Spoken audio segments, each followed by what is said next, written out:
कल्याण पूर्वेमध्ये असलेले रस्त्यावरचे खड्डे आणि कल्याण पूर्वेमध्ये असलेले पाण्याची समस्या गेल्या अनेक दिवसापासून आम्ही सातत्याने आयुक्त महोदय आणि या प्रशासनाला वारंवार विनंती करतो आहे। त्यानिमित्ताने आज आयुक्तांना पुन्हा एकदा विनंती करण्यासाठी आणि त्यांची जे त्यांनी व्हिजिट केली होती मागच्या 8 दिवसापूर्वी, त्याच्या पुढे काय झालं ते त्याचा जाब विचारण्यासाठी आम्ही या ठिकाणी आलो होतो। आज त्यांनी एक 7 दिवसाचा अवधी त्यांनी मागितला आहे।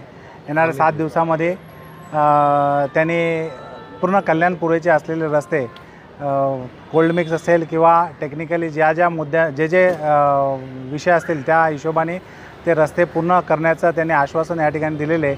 7 दिवसाच्या नंतर त्यांनी जर ती पूर्तता केली नाही तर मग आम्ही आमच्या हिशोबाने शिवसेनेच्या हिशोबाने आम्ही आंदोलन निश्चितपणे करू।